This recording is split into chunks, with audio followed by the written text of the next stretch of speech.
So I love superhero stuff, and by that I mean like mostly Marvel and the stuff that James Gunn put out for DC when he was banished from Marvel by the Twitter police. But something I noticed lately, and we're just not going to beat around the bush here, is that all of Marvel stuff lately has been awful. I mean, this has been awful. I mean, look at this. It's been awful. Look. This week, I want to do a deep dive into the last couple years of Marvel to really pinpoint where exactly it went wrong and why. So in order to do that, we're going to have to wind the clock back all the way to spring of 2019, when we had no idea what an N95 mask was, Fortnite was taking over the world, and I looked like this. Thank God I started going to the gym. Oh right, Avengers Endgame. So this movie was brilliant, and not in the way that like other cinematic masterpieces are because Martin Scorsese said so, but in the way that like guys in the South really love monster truck rallies.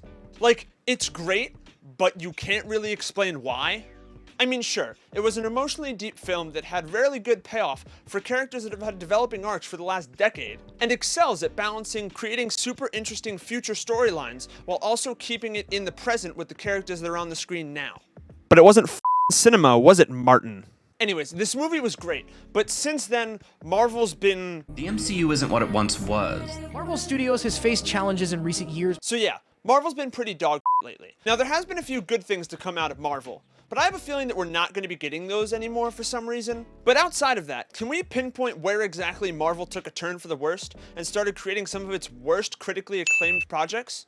Well, I don't really think there's a starting point to where it got bad. Disney Plus on Disney Plus. On Disney Plus for Disney Plus, coming to Disney Plus. Launching on Disney Plus, coming to Disney Plus, expanding the MCU to Disney Plus, shorts on Disney Plus, series for Disney Plus, coming to Disney Plus. So yeah, it was Disney Plus. I think what happened is Marvel overdid it the way a 13-year-old does when they discover incognito tabs for the first time.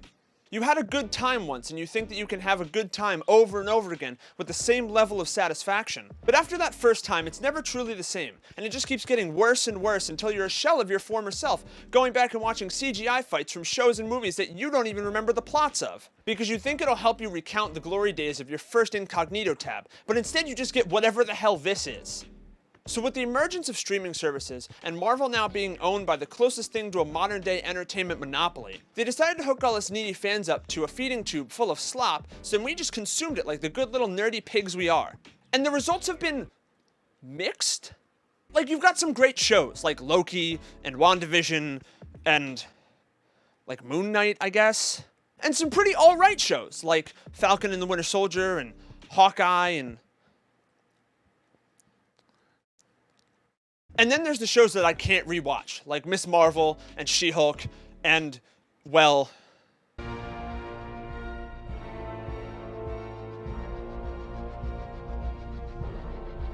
Listen, I really wanted to like this show. I did. And after the first episode, I was pretty interested in the show still.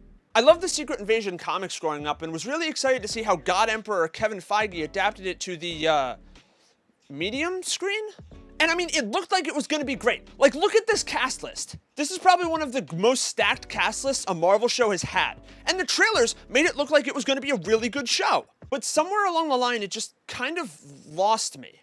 And I think what it boils down to is the same thing a lot of these Marvel projects have boiled down to, where like there just aren't any stakes. And when there were stakes, they were immediately nullified by plot armor.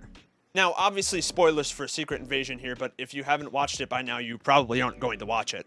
But take the Super Skrulls, for example, right? Gravik becomes this, like, unkillable Super Skrull with all the Avengers superpowers, and you think there's gonna be real stakes and, like, a real threat to the world. And then Gaia becomes a f***ing Super Skrull in the same episode and blows a hole through his chest.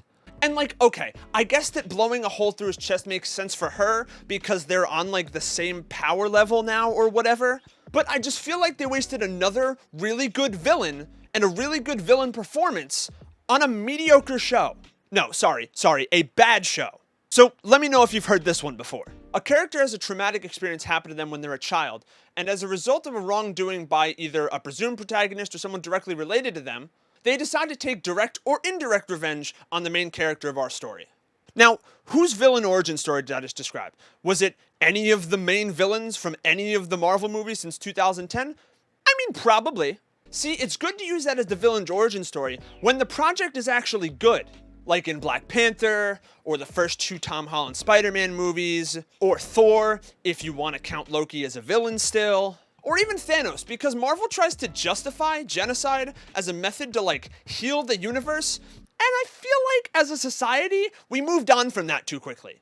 But when it doesn't work is when the project is bad, like in Iron Man 2, or in Iron Man 3, or in Thor Dumb and Dumber, or Ant-Man, or Ant-Man and the Wasp, or Ant-Man and the Wasp set up for Kang Dynasty. You know what? You get the point.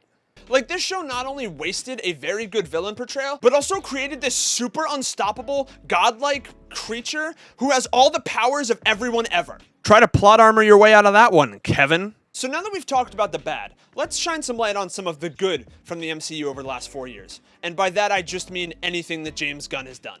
Because goddamn, does James Gunn know how to wrap up a trilogy.